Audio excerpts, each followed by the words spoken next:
Hello, my sweet friends. Welcome back. I hope you are all doing well. We're going to start our Documenting October books today, and I know you all are thinking, well, Ginny, everyone else is already halfway through their books. Why are you just now getting started? Well, I'll tell you.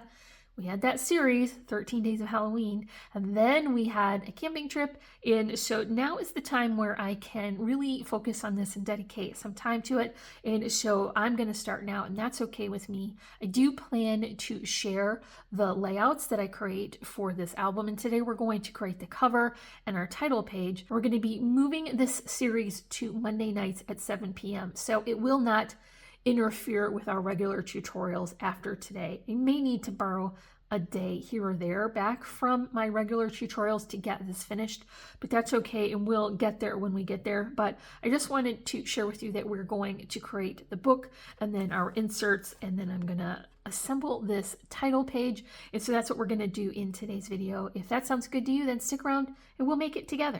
I have a much better understanding this year of the amount of space that I'm going to need to complete all of the layouts that I want to make. And so last year, these are the books that I created. And when I started, I did not know at the time that I would be in more than one book. And so this is my first book. It's pretty chunky. It's fine the way it is. I absolutely love all the layouts. But now I know that I will be going into two books. And so I can plan ahead to better distribute the bulk of these layouts. Now I do have a couple of layouts to finish in the stories for 2022, and that's okay. I will get it caught up, but I just wanted to share with you that I have a better strategy this year going in, knowing what I know about the amount of space I need for those layouts. I'm also going to continue to use those vinyl sleeves. Now, I'm not going to lie, y'all, these were a big investment. And so I decided at the time I ordered them that this is the size that I was going to be using going forward for all of my documenting projects. And so this is also going to help me with the measurements because I know that they are going to be consistent throughout. And so I have decided that this is the format that I want and the size. I have tried some slim lines or some larger ones in the past, but I really did find that I have plenty of space in these, and so I'm going to continue to use them. As I shared in my 2022 books, I did want those two covers to match, and so I've decided that I will do that again this year. I'm starting with a piece of thick cardstock. This is that 80-pound black cardstock. I picked this up from Amazon, and this is going to be the base. The papers that I chose are single-sided patterns, and so they're not quite as sturdy as I would want, and I would probably have trouble getting them to slip into that vinyl sleeve. So I'm going to use this as a base, and I'm also going to be using some paper that I've had in my stash for quite a while. The pattern is absolutely beautiful, but it is kind of large, and so I did always think that I would have trouble getting any kind of layering on this, because if I put a picture or a layering element, it would kind of distract from what the pattern was about. So I think this is a good place to use this, and I'm not going to add further embellishing on the cover. So plenty of this pattern will show, and that color palette is really pretty. I always love that beautiful buffalo check, and so that was kind of the inspiration for this. I did fussy cut a little bit of this pattern off, and I want to position it so that I can add my layering border on the bottom. And so I'm just going to position this and then hold that above the base so that I can decide where I want those additional elements to fall. And once I've got that positioned, I will just come back in and clip off the excess from the back side. Now here is my layering pattern, and like I mentioned, these are both the single-sided papers. I cut this so that I would have a block of the black showing on the top and the bottom, and so I'm just going to repeat that process by positioning this where I want, and then I will remove the excess from that cutting from the other side. So I do want to add one little strip of my double-sided tape here.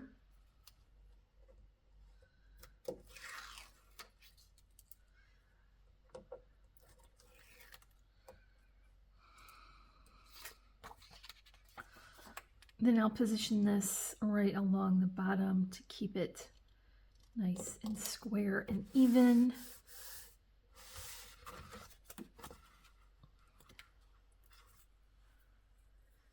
And then I'll just remove the excess from this again. The final detail for that front cover is just a strip of this pretty gold glitter paper. And I cut that to be 1/4 of an inch because I have 1/4 of an inch double-sided tape. If I had something thinner, I might have chosen to go a little thinner, but this is going to work out perfectly and I didn't have to cut my tape down to fit. So I'll just line that up along that edge and then clip the excess again. I do want to add a pattern paper to what would be the inside cover, and so I'm going to finish the back of this with more of that buffalo plaid just for a consistent look.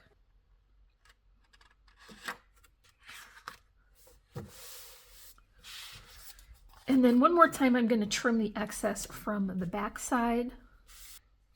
Okay, so now I have the front and the back covered. I will also share that both of these patterns did come from Hobby Lobby, and I've had them for a bit, but they typically keep their patterns around for a while. So if this inspires you to create with, you will probably likely be able to find these. So now the next step I want to do is add this to that vinyl sleeve.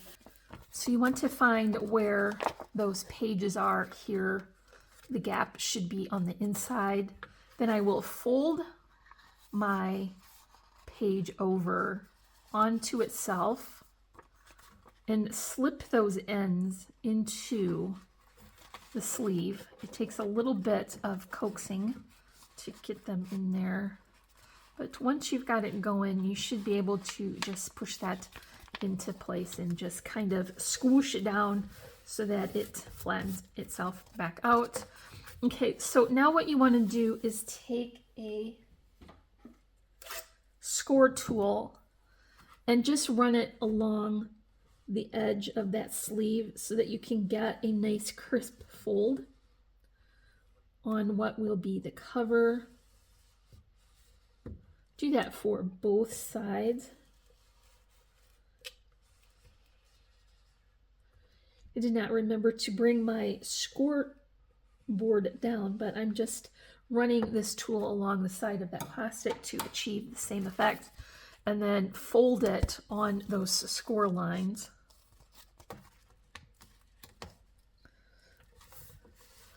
Making sure to keep everything nice and straight and even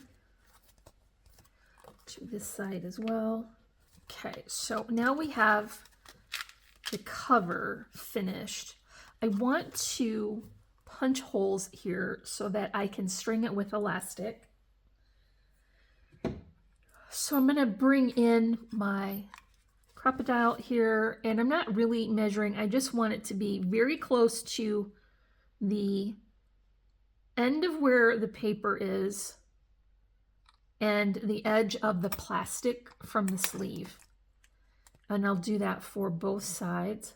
Maybe difficult to see where I'm aiming these because the tool is in the way, but now you can see I've got those 2 holes punched, and I'll just repeat that for this side as well. Just a couple of little picky pieces of plastic here. Can pull those off easily. Now ideally I would like to have black elastic, but I don't have that. I'll just go ahead and use my white elastic. And so I'm bringing that up from the bottom and then dropping it back down to the other side. That will leave this part in the inside. This is what we'll use for stringing our inserts onto. You don't want to get this too snug because then you could potentially damage your inserts.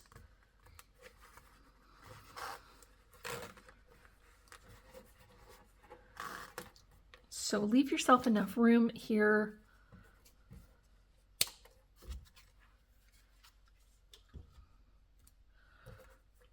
Then bring this one back through that hole on this side.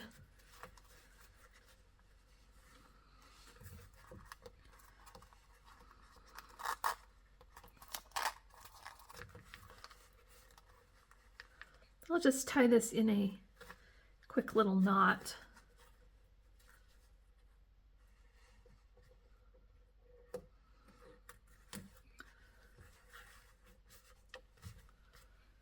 Remove the excess elastic.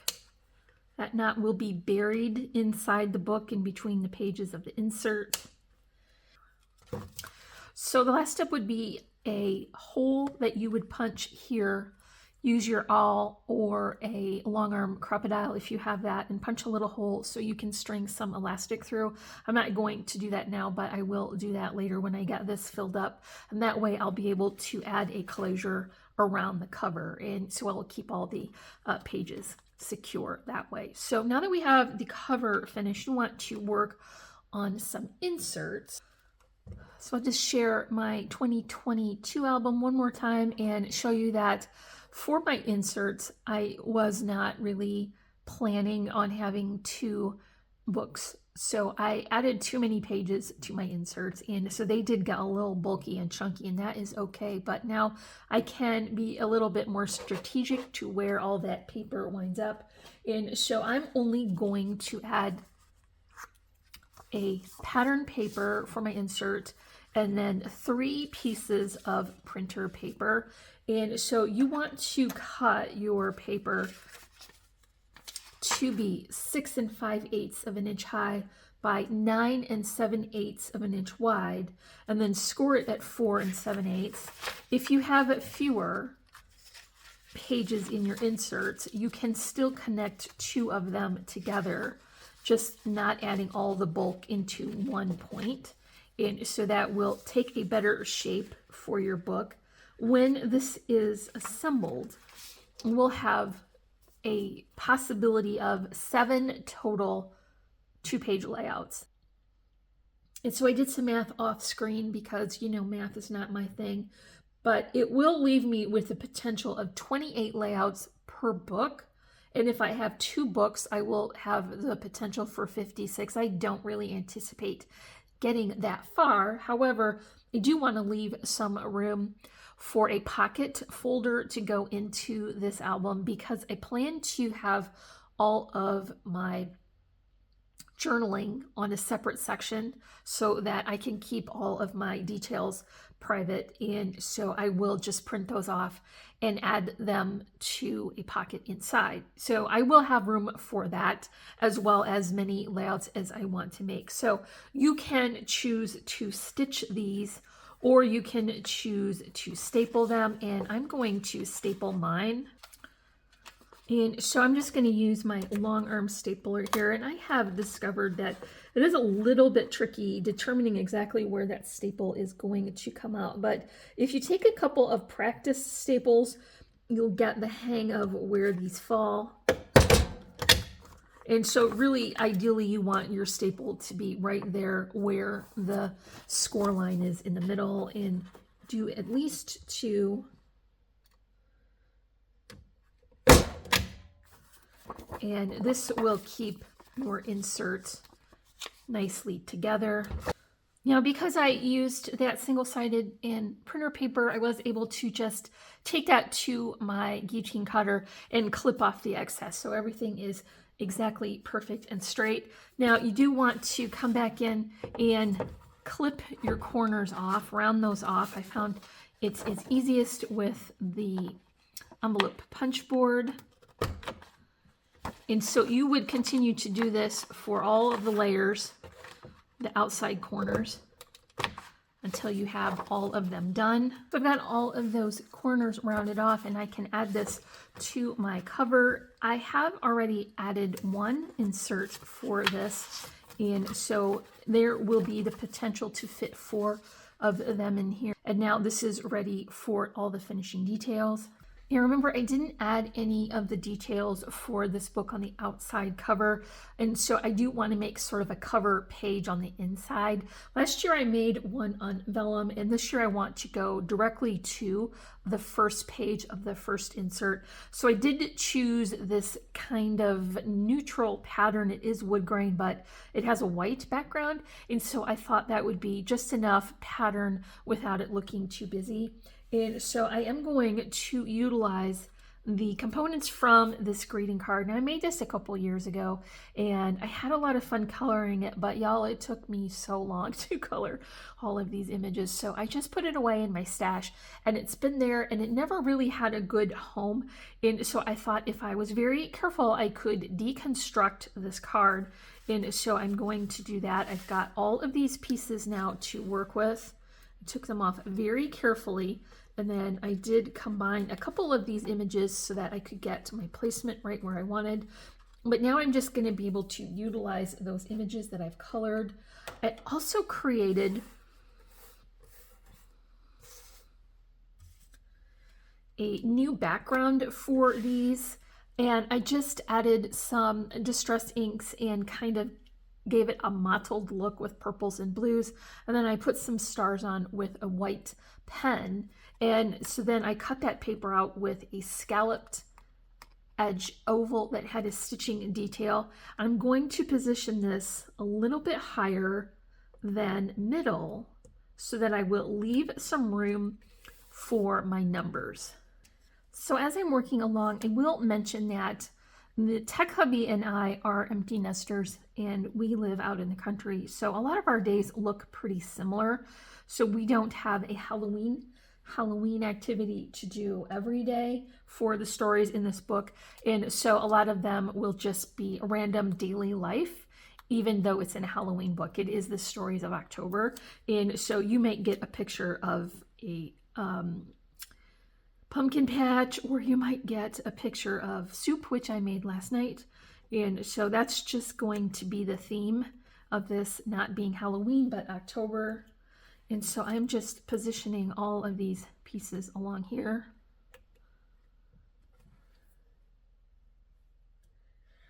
I'm not sure that we did Halloween themed things every day in October, even when I did have little kids that lived at home. Maybe that's just because we live in the country. I don't know. You can let me know in the comments if you did Halloween things every day during the Halloween season. Okay, there is that little frog. And then the last element I have for this image is a second little cloud. And now that I'm satisfied that I have everything right where I want it, I will add a little pressure to make sure this is well adhered. And the final element for the front cover for this insert is going to be the year. And so I have just used some die cuts to create these numbers. I cut out two sets, one in the purple and one in the black, and that way I get a little bit more depth and detail on that. And I will be using my Tombow for this.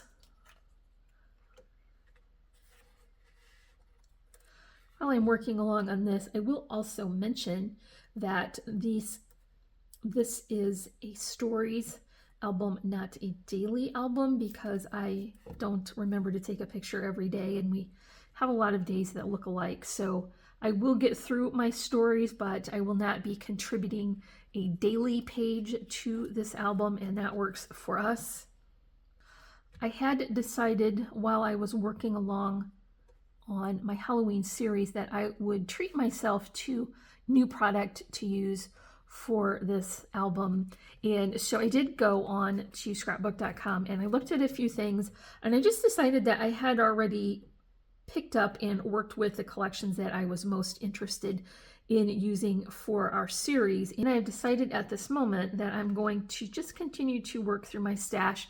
If I find something that I absolutely love, I will definitely pick it up, but it will be too tempting to work from the new supplies and let the old supplies sit in the stash. So I'm going to try my best effort to utilize what I already have, and then maybe the reward will be to treat myself to some Christmas items for my Documenting December album.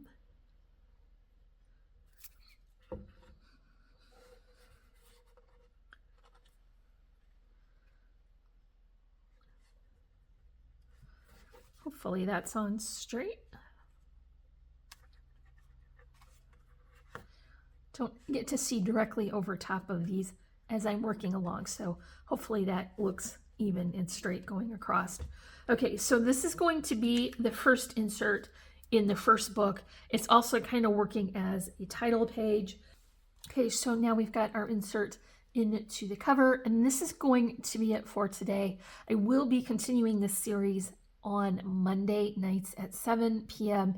and I'll just be working on a couple of layouts each week so that we can get caught up hopefully before Christmas. It's not likely, it is not probable, but we can always hope that we'll get there. And if we run over our time limit, that's okay too. This is just a personal project, so I don't really mind how long it takes. And so that's going to be it for today. I plan to move this series to Monday nights at 7 p.m. So I hope you plan to join me for that. If you enjoyed this video, make sure to let me know in the comments and give me a big thumbs up. If you're not already, I would love for you to subscribe and join my crafty little family. And as always, I'm wishing